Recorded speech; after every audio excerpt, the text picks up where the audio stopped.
व्याख्यान 23। अब तक हम देखते आए हैं कि यदि आप विद्युत विभव की बात करें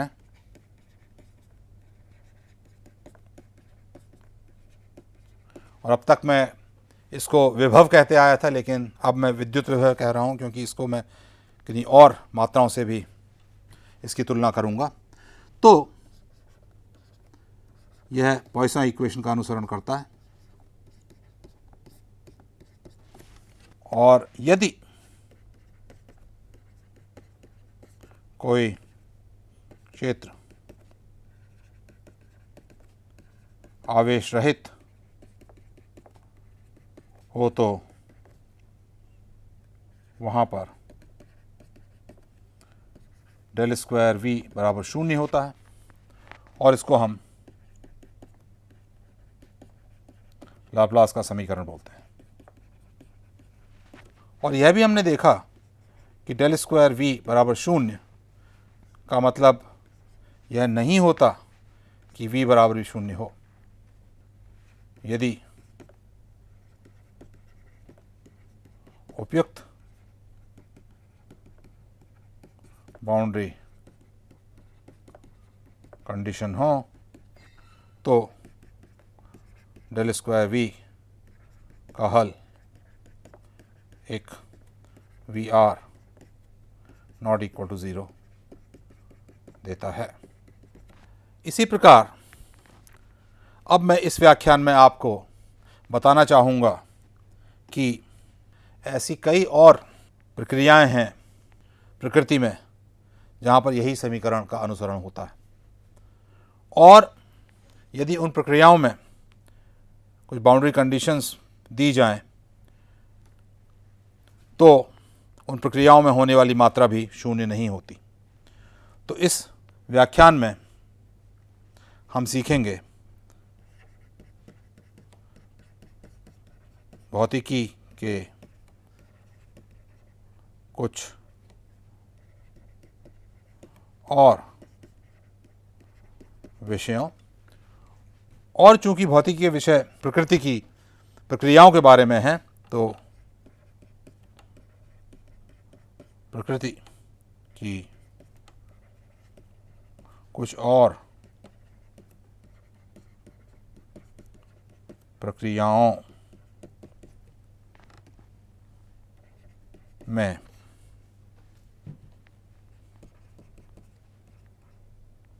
लाप्लास का समीकरण, यह इस व्याख्यान का टॉपिक है। और आप देखेंगे कि कुछ और प्रक्रियाओं और विद्युत प्रक्रियाओं में चूंकि लाप्लास का समीकरण का ही हल लिया जा रहा है, तो हम विभिन्न प्रक्रियाओं के बारे में सीख सकते हैं एक विषय से दूसरे विषय पर जाकर। तो इसके लिए हम क्या करेंगे, किसी पदार्थ का एक तरल में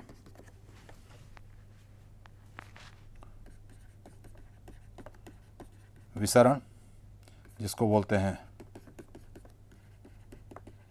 डिफ्यूजन,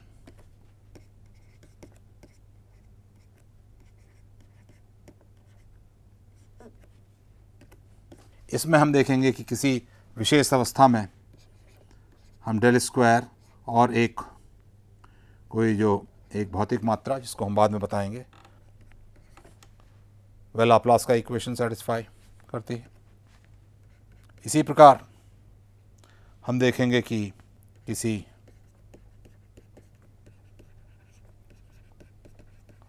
सुचालक में ऊष्मा चालन होने पर एक किसी विशेष अवस्था में जिसकी हम बात करेंगे उसमें भी जो तापमान है वह लाप्लास का इक्वेशन सेटिस्फाई करता है। और तीसरा जो हम अब तक कहते आए हैं विद्युत विभव भी डेल स्क्वायर वी बराबर 0, आवेश रहित स्थानों पर इसका अनुसरण करता है। तो हमारे पास 3 ऐसी प्रक्रियाएं हैं जिनमें जो समीकरण है वह एक सा है, उनका हल भी एक सा होगा, और हम एक हल के द्वारा दूसरी परिस्थिति में, दूसरी प्रक्रिया में क्या होगा ये बहुत आसानी से सीख सकते हैं, उसकी कल्पना कर सकते हैं। और इस व्याख्यान का उद्देश्य आपको वही दिखाना है। तो हम शुरुआत करते हैं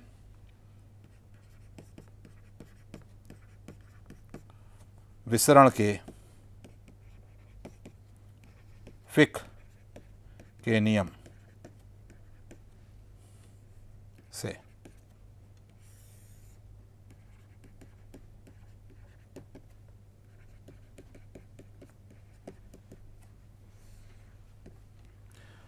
तो आपने देखा होगा, यदि आप कोई जल या कोई भी तरल पदार्थ ले लें और उसमें कोई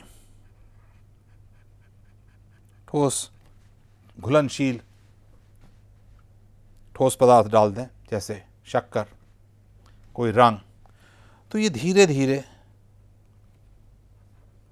फैलने लगता है। इसी को विसरण की क्रिया कहते हैं।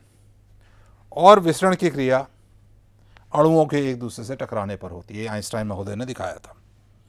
तो इस विसरण की क्रिया में आप देख रहे हैं कि एक विसरण धारा बह रही है इन चीज़ों की। तो ठोस वस्तु की या विसरित होने वाले पदार्थ की एक विसरण धारा, या जिसको हम बोलेंगे डिफ्यूजन करंट,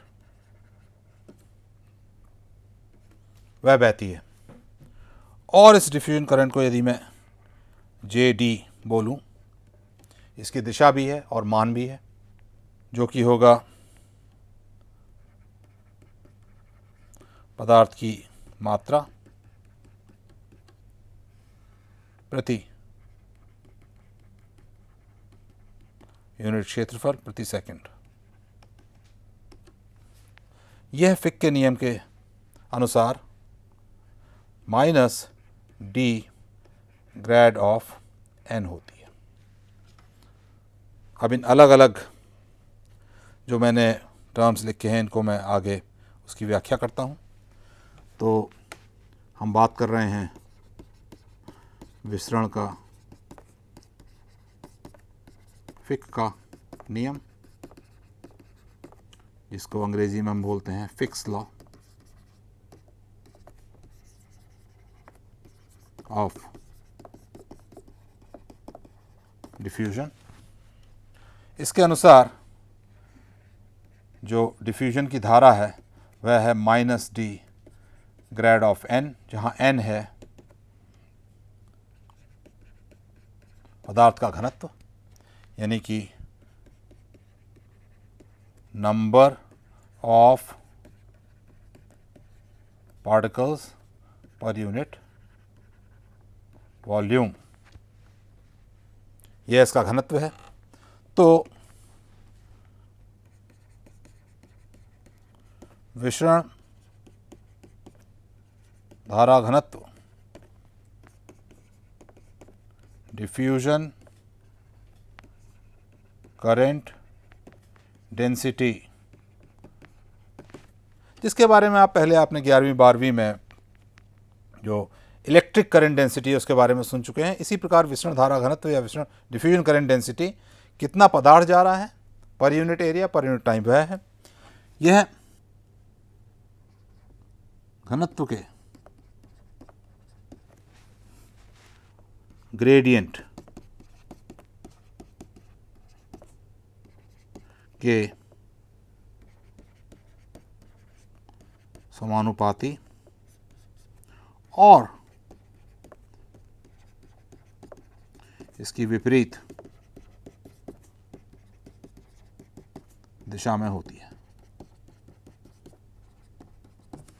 ग्रेडियंट का जो दिशा होती है वह कम से अधिक की ओर होती है, तो जो डिफ्यूजन होता है वह अधिक घनत्व से कम घनत्व की ओर होता है, इसलिए इसकी दिशा ग्रेडियंट के विपरीत दिशा में होती है और इसके समानुपाती होती है। जितना ज़्यादा ग्रेडियंट होगा उतना ज़्यादा डिफ्यूजन करंट होगी, और इसका आनुपातिक स्थिरांक, जिसको हम बोलेंगे प्रोपोर्शनैलिटी कांस्टेंट, डी है, जिसे हम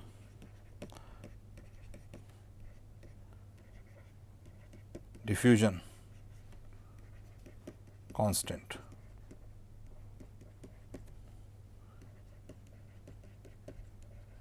कहते हैं।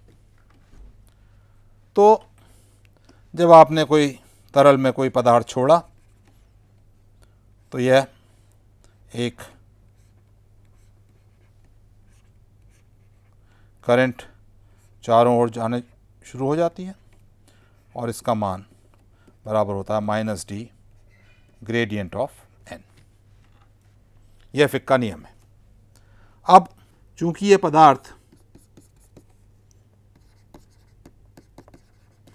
जितना जाएगा इसका मान यहाँ पर कम होते जाएगा, तो इसमें एक कंटिन्यूटी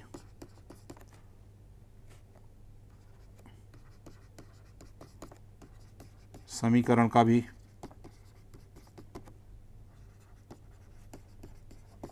अनुसरण करता है। कंटिन्यूटी इक्वेशन आपने पहले ही देख चुके हैं जब हमने डाइवर्जेंस की बात करी थी। उसके अनुसार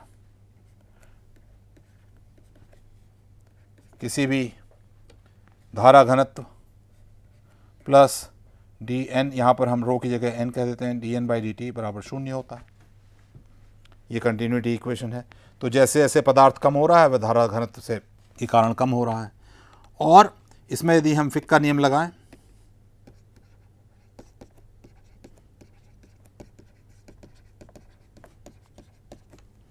हमारा हो जाएगा gradient of minus D, divergence of minus of D gradient N plus D N D T बराबर 0, या डी एन डी टी बराबर डी ग्रेड स्क्वायर एन। अब मान लीजिए ये पदार्थ वितरित हो चुका है, इसकी अलग अलग जगह पर अलग अलग डेंसिटी है या ग्रेडियंट है, और ये धारा बह रही है, और इस तरीके से बह रही है कि जितना मॉलिक्यूल्स या कण इधर से जा रहे हैं उतने ही निकल जा रहे हैं। तो इसको बोलते हैं स्थिर अवस्था या स्टेडी स्टेट।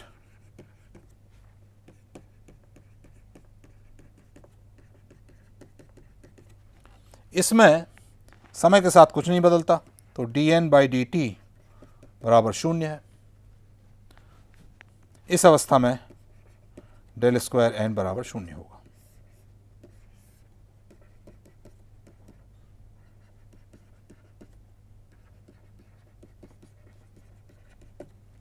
तो स्टेडी स्टेट में, स्थिर अवस्था में, एन भी या जो घनत्व है इन कणों का वह भी लाप्लास समीकरण का अनुसरण करता है। तो हमने एक और प्रक्रिया देखी जिसमें लाप्लास समीकरण का अनुसरण होता है। तो इसको यदि मैं कंपेयर करूं तो विसरण और विद्युत प्रक्रियाओं में समानता, और यह समानता तब है जब विसरण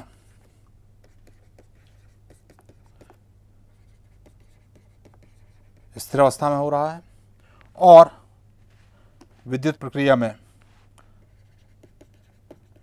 आवेश स्थिर हैं, इलेक्ट्रोस्टैटिक्स की हम बात कर रहे हैं, तो इस केस में विसरण में डेल स्क्वायर एन बराबर 0 और विद्युत प्रक्रिया में डेल स्क्वायर वी बराबर 0।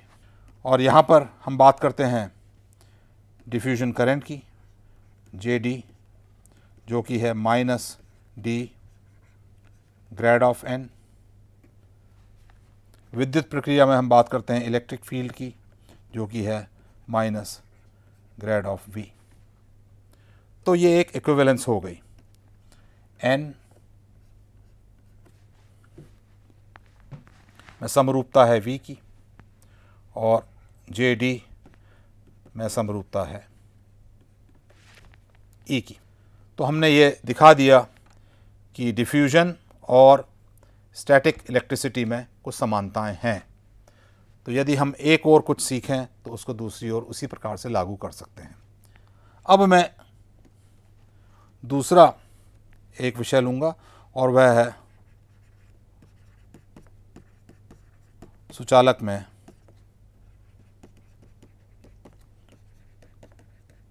ऊष्मा चालन का।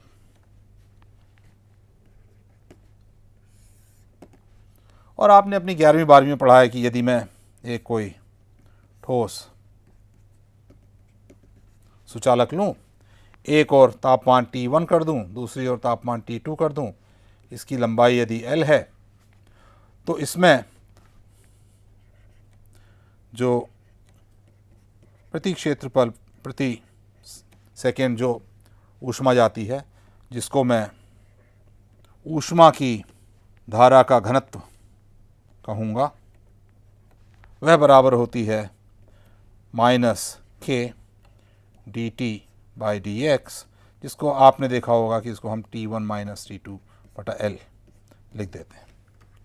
और K को हम ऊष्मा चालकता कहते हैं। इसी को हम और व्यापक बनाते हुए त्रिआयामी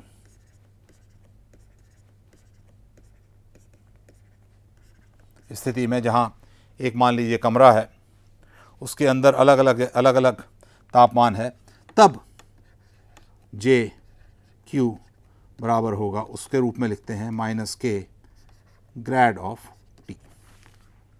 और यह भी आप देखें जे डी बराबर minus D grad of N जैसा ही है, जहाँ जे क्यू बराबर है ऊष्मा प्रति क्षेत्रफल प्रति सेकंड। तो यह बिल्कुल फिक के नियम की तरह है। इसको भी हम मान सकते हैं जैसे कि ऊष्मा का डिफ्यूजन हो रहा है। और यदि किसी स्थान पर हम इसकी वजह से कितना तापमान बदल रहा है वह निकालना चाहें, तो वहाँ की हम C जो विशिष्ट ऊष्मा है वह ले लेंगे और ले लेंगे तापमान का समय के साथ बदलाव, और ये बराबर होगा minus del dot J Q K, क्योंकि उतनी ऊष्मा बाहर जा रही है, जिसको हम लिख देंगे के डेल स्क्वायर टी। यह भी एक तरीके से कॉन्टिन्यूटी इक्वेशन ही है।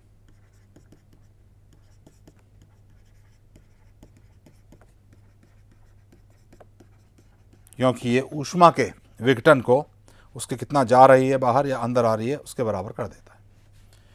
तो फिर से हम स्थिर अवस्था लें, यानी कि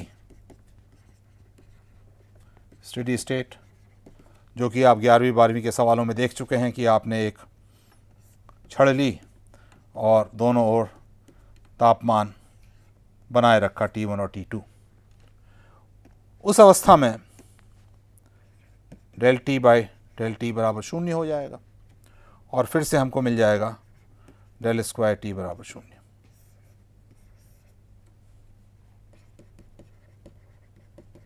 तापमान के लिए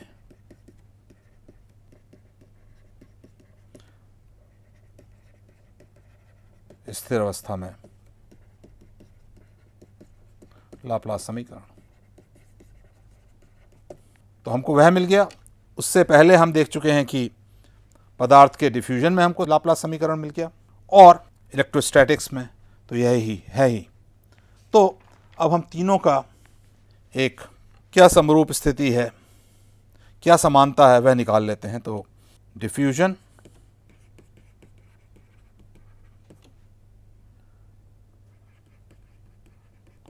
ऊष्मा चालन और स्टैटिक इलेक्ट्रिसिटी, तीनों में हमको मिल गया कि डेल स्क्वायर कुछ क्वांटिटी शून्य है। तो अब हम लिख लेते हैं कि विसरण, ऊष्मा चालन तथा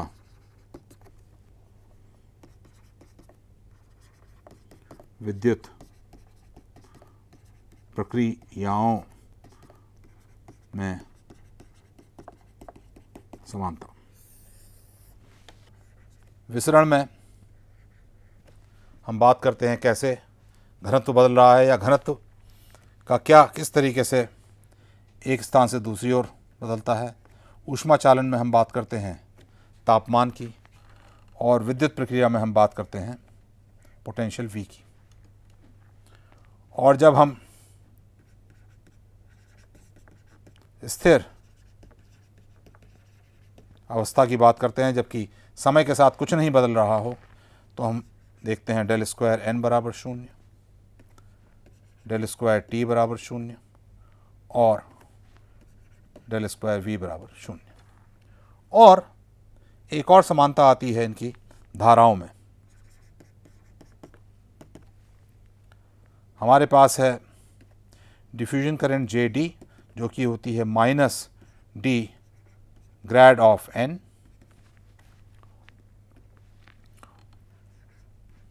हीट करंट या ऊष्मा की धारा JQ, जो कि आती है -k ग्रेड ऑफ T, और तीसरी एक मात्रा जिसको हम देख नहीं सकते हैं वह है विद्युत क्षेत्र E, जो है minus grade of V। N को, T को हम देख सकते हैं, V को हम नहीं देख सकते। डिफ्यूजन करंट को हम देख सकते हैं, ऊष्मा की धारा को हम महसूस कर सकते हैं, उसका अनुभव कर सकते हैं, लेकिन विद्युत क्षेत्र को हम देख नहीं सकते हैं। तो हम प्रयोगों द्वारा यदि N और T को देखें, उनका अनुभव करें, तो हम E के बारे में बहुत कुछ जान सकते हैं। यही इन सब के समानताओं का एक लाभ है, उसका लाभ उठाते हुए हम यह सीख सकते हैं। तो अब मैं आपको कुछ उदाहरण इसके लाभ उठाने के दूंगा। पहला उदाहरण हम लेते हैं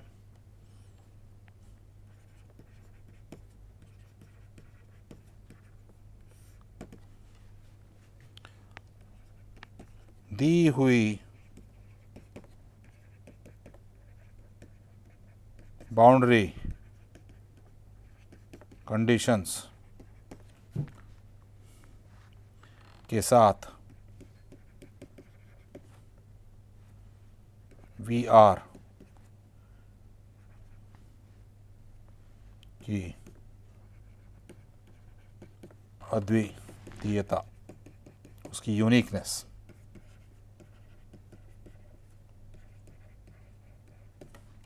इसको मैं खाली बोलकर ही दूंगा। एक कमरे में माने कि अलग अलग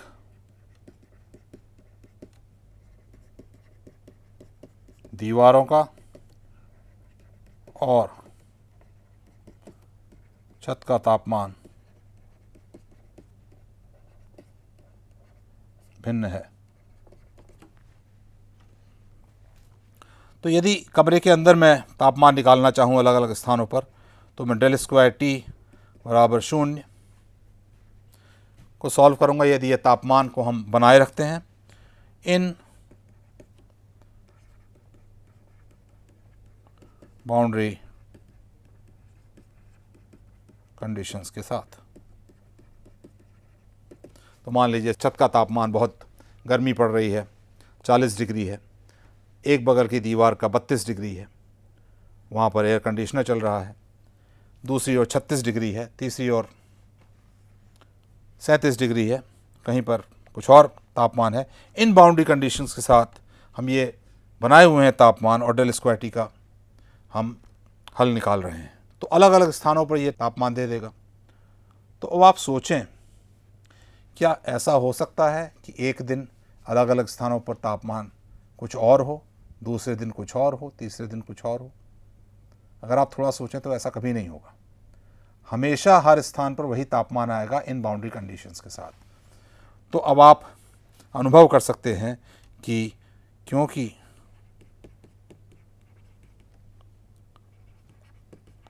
हमेशा टी आर एक सा आता है, इसका अर्थ यह हुआ कि टी आर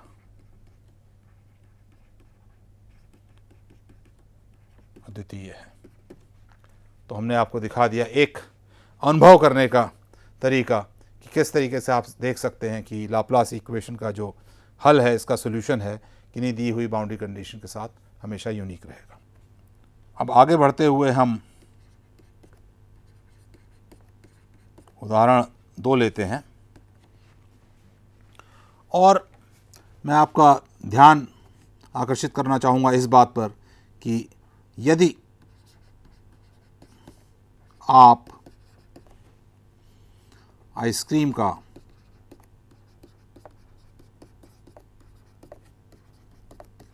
एक घनाकार टुकड़ा प्लेट पर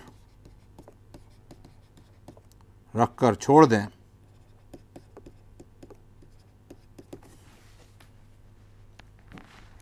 तो यह सबसे पहले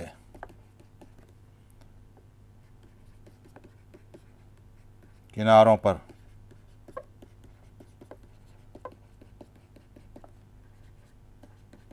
पिघलता है और इस उदाहरण के बाद इसकी हम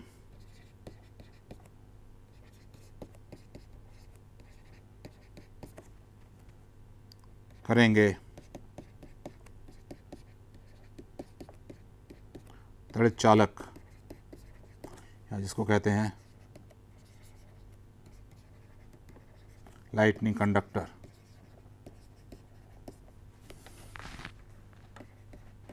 से।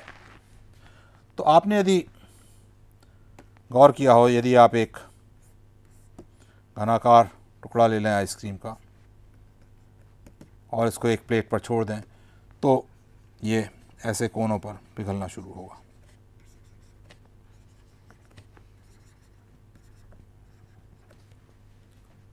इसको मैंने यहाँ पर एक घर पर लिए हुए चित्र से दिखाया है, जहाँ पर मैंने एक आइसक्रीम का टुकड़ा काटकर प्लेट पर छोड़ दिया था और देखा कि कैसे ये पिघल रहा है।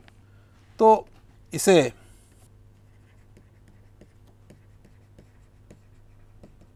समझना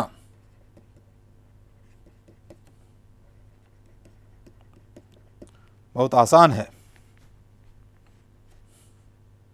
जो जो हमने सीखा उसको प्रयोग में लाते हुए, क्योंकि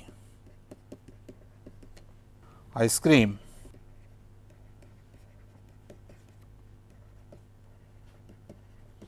और वातावरण का तापमान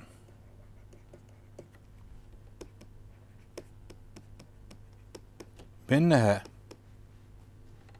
इसलिए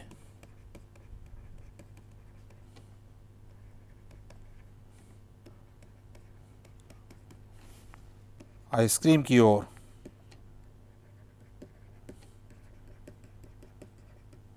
वातावरण से एक ऊष्माधारा चलती है।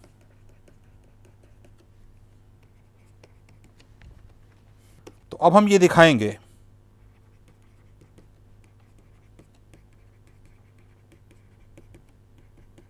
कि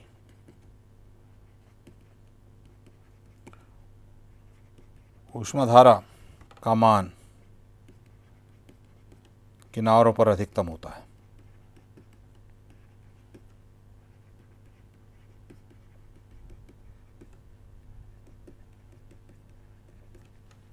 और इसके लिए हम सहारा लेंगे एक पहले हल करी हुई इलेक्ट्रोस्टैटिक प्रॉब्लम का। तो याद करें कि यदि हमारे पास एक r त्रिज्या का गोला है और इसको सुचालक का बना मान लीजिए, और इस पर इलेक्ट्रोस्टैटिक पोटेंशियल V0 है, तो इसके बाहर VR बराबर होता है V0 R/R। ये हमने पहले निकाला हुआ है। अंदर तो विभव V0 ही है, तो इसलिए यदि हम इसकी सतह पर E R/R निकालें तो इसका मान आ जाएगा V0 R/R² R/R बराबर V0/R। तो यदि मैं अलग अलग त्रिज्या के गोले लूं और सब पर विभव V0 ही हो, तो कम त्रिज्या पर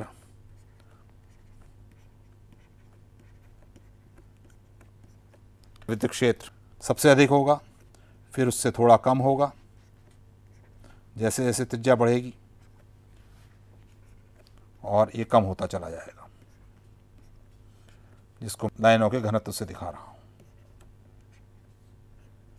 इसी प्रकार हमने पहले देखा कि इलेक्ट्रिक फील्ड की समानता है ऊष्मा की धारा से। तो जहां पर भी यदि हम समान तापमान के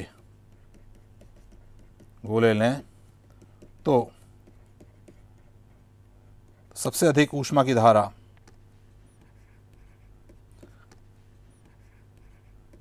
का मान कम त्रिज्या के गोले की सतह पर होगा। सबसे ज़्यादा वहाँ से ऊष्मा निकल रही है प्रति क्षेत्रफल। तो यदि मैं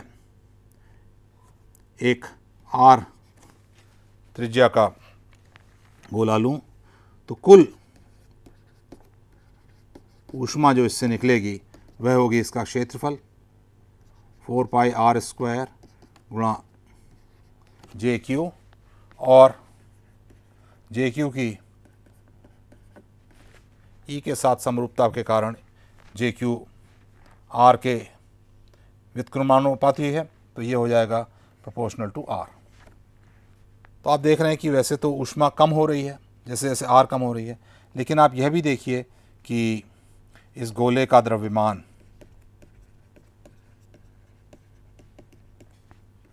R³ के प्रोपोर्शनल है। तो भले ही इससे निकलने वाली ऊष्मा कम हो रही है, लेकिन गोले का द्रव्यमान उससे 2 ऑर्डर ऑफ मैग्नीट्यूड ज़्यादा से कम हो रहा है, तो ये ठंडा ज़्यादा जल्दी होगा, और अगर इसके अंदर ऊष्मा डाली जाए तो ये गर्म ज़्यादा जल्दी होगा। इसी प्रकार अब यदि मैं ये आइसक्रीम का क्यूब देखूं तो इसके कोनों पर R कोनों पर बहुत कम है, और इसकी ये सतहों पर R इन्फिनिटी के बराबर है। तो इन कोनों के पास जो भी आइसक्रीम होगी वह पहले पिघलेगी। यहाँ पर ऊष्मा धारा का घनत्व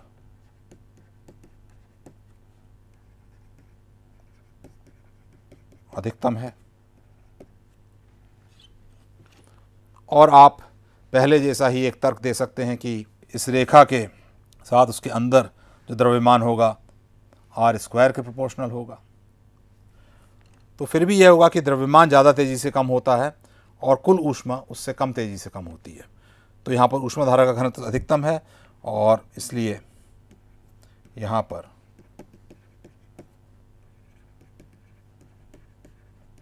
आइसक्रीम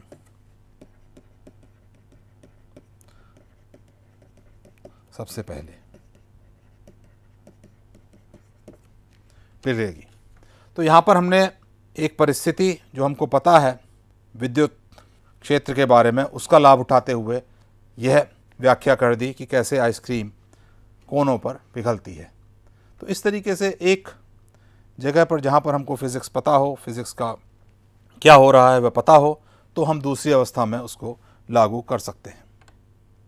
और इसी तरह की प्रक्रिया का प्रयोग करा जाता है तड़ित चालक में।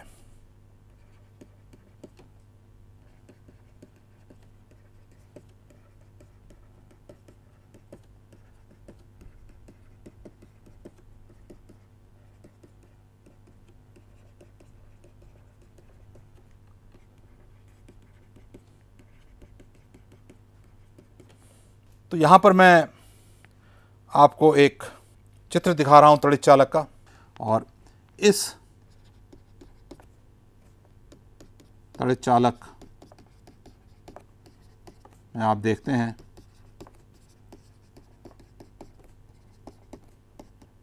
कि इसका ऊपरी भाग नुकीला है। इसका अर्थ यह हुआ कि R लगभग 0 है। तो यहाँ पर E का मान बहुत बढ़ जाता है और इस कारण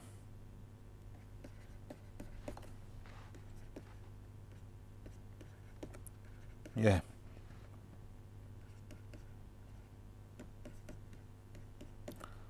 तड़ित में स्थित आवेशों को अपनी ओर खींच लेता है, और फिर चूंकि ज़मीन से जुड़ा हुआ है तो सब आवेश ज़मीन में चले जाते हैं। तो फिर से आपने देखा किस तरीके से एक नुकीले भाग पर इलेक्ट्रिक फील्ड या ऊष्मा की धारा सबसे अधिक होती है। इसका हम एक और उदाहरण अब लेते हैं।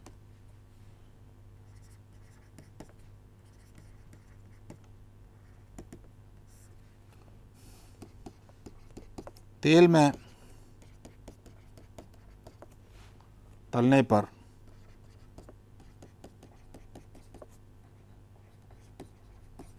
तली हुई चीज़ों के किनारे अधिक भूरे होते हैं। तो यहाँ पर भी आपको मैं एक चित्र दिखा रहा हूँ। घर पर बने हुए आलू के टुकड़ों को तलने पर जो चित्र लिया गया है, और उसमें आप देख रहे हैं कि इनके किनारे या कोने अधिक भूरे हुए हैं। इसको भी समझना बहुत आसान है। इसके लिए हम डेल स्क्वायर n बराबर 0, जो कि समरूप है डेल स्क्वायर v बराबर 0 के, और हमने देखा कि कम त्रिज्या पर E का मान यदि v बराबर रखा जाए अधिक होता है। और इसी प्रकार से जैसा कि हमने पिछले उदाहरण में देखा, अब हम कह सकते हैं कि J डिफ्यूजन का मान किनारों पर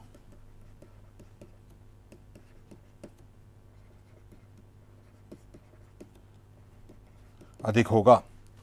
और जब आप किसी चीज़ को तलते हैं तो उसके अंदर जो पानी है उसका डिफ्यूजन हो रहा है तेल के अंदर, तो चूंकि कोनों से ज़्यादा डिफ्यूजन हो रहा है तो कोने ज़्यादा भूरे हो जाते हैं, क्योंकि JD भी रेडियस के क्रमानुपाती है। इसी को आगे बढ़ाते हुए मैं आपको एक छोटा सा वीडियो दिखा रहा हूँ, जिसमें हमने एक शुगर क्यूब को, चीनी के एक घनाकार टुकड़े को पानी में डाला है, और आप देखेंगे कि चीनी जब घुलती है, इसका अर्थ यह है कि वह चीनी के टुकड़े धीरे धीरे डिफ्यूज़ हो रहे हैं पानी में, तो यह कोनों से सबसे ज़्यादा डिफ्यूज़ हो रही है। तो वह भी इसी उदाहरण का एक अगला हिस्सा है। और अंत में आपको एक टेक्नोलॉजी के हिसाब से बहुत महत्वपूर्ण एक इफ़ेक्ट के बारे में बताना चाहूँगा। तो यह है उदाहरण 4, जिसको साइंटिफिक लिटरेचर में कॉफ़ी रिंग इफ़ेक्ट के नाम से जाना जाता है। तो इसमें यह होगा, आपने कभी अगर ध्यान दिया हो कि यदि कोई चाय, कॉफ़ी की कोई बूंद किसी सतह पर गिर जाए और ये सूखने लगे, तो इसका जो सूखने पर जो धब्बा बनता है वो समान रूप से नहीं बनता है, बल्कि इसमें क्या होता है कि किनारे पर काफ़ी एक छल्ला जैसा बन जाता है और बीच में ये काफ़ी हल्का रहता है। तो इसी को कॉफ़ी रिंग इफ़ेक्ट का नाम दिया गया है।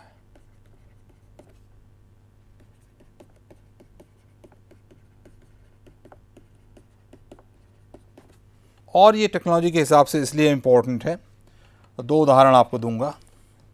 मान लीजिए कि आप एक इंकजेट प्रिंटर के लिए स्याही या इंक बना रहे हैं, तो वह स्याही के धीरे धीरे बूंदें बनती हैं और ये सूखती है। तो आप नहीं चाहेंगे कि सूखने पर इसमें ये रिंग बने, आप चाहेंगे कि ये समान रूप से सूखे। तो ऐसे चीज़ों का रिसर्च होना ज़रूरी है जिससे कॉफ़ी रिंग इफ़ेक्ट कम हो। ऐसे ही मान लीजिए खून की स्लाइड, कभी कभी आप देखे होंगे अस्पताल जाने पर बनाई जाती है, और उसमें भी जब इस स्लाइड में खून की बूंद सूखती है तो ये भी एक रिंग बनाती है। तो इसमें भी ऐसे रसायन को मिलाना ज़रूरी है जिससे रिंग इफ़ेक्ट कम हो।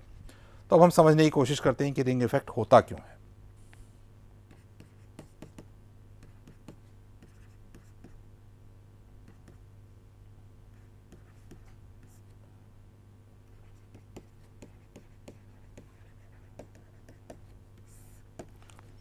तो इसको समझने के लिए आप एक बूंद को यदि देखें तो इस तरह का इसका आकार होता है एक सतह के ऊपर, ये बूंद है, और इस बूंद के अंदर पानी है प्लस कुछ कण है, या कोई तरल है या कण है, और धीरे धीरे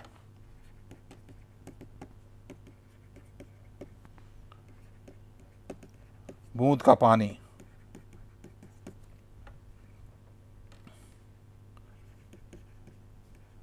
वाष्प में बदलता है। दूसरे तरीके से इसको कह सकते हैं कि पानी वातावरण में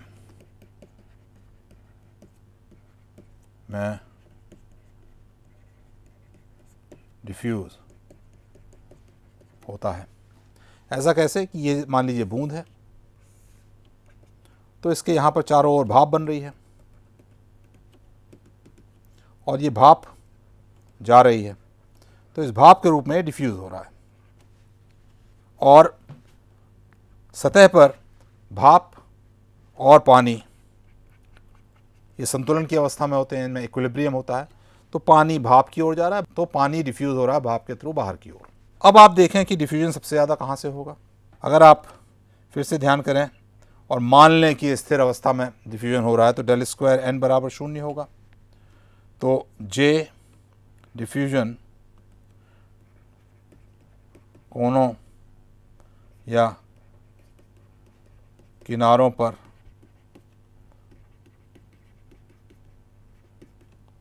सर्वाधिक होगी। तो फिर से हम यदि इस बूंद को देखें तो ये इसके कोने हैं जहाँ पर ये सतह से मिल रही है, तो यहाँ पर सबसे ज़्यादा डिफ्यूजन होगा और यहाँ पर कम होगा। तो यदि ये कोने या किनारे इसके फिक्स्ड हैं, ये ना चल पाएँ इधर उधर, तो धीरे धीरे जो बीच का पानी है वो इन किनारों की ओर आएगा। न चलने की वजह से यहाँ पर कुछ नहीं हो रहा है, लेकिन न चलने की वजह से यह होगा कि इस पानी के साथ जो कण हैं वह भी आएंगे, और चूंकि किनारे नहीं चल रहे हैं यहाँ पर वो जमने लग जाएंगे। अगर चल रहे होते तो बाहर की ओर चले जाते, लेकिन यहीं पर जम रहे हैं, तो धीरे धीरे यह होगा कि यहाँ पर कणों का जो घनत्व है वो बढ़ जाएगा, और आप एक बूंद के सूखने पर यहाँ पर एक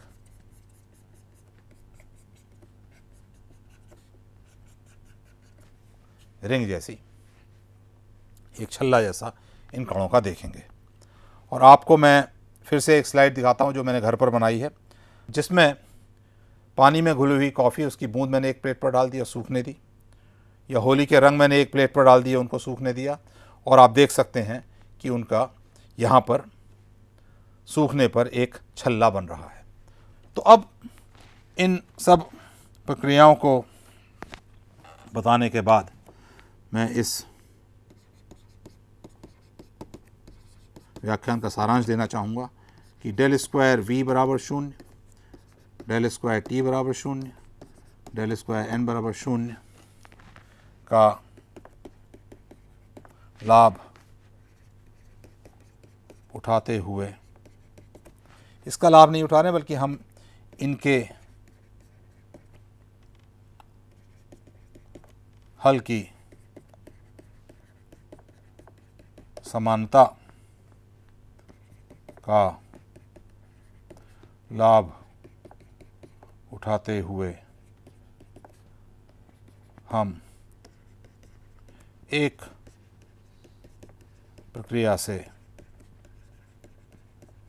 दूसरी प्रक्रिया के बारे में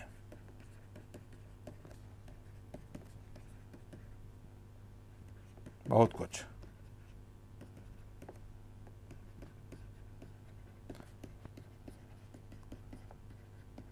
समझ सकते हैं। Thank you.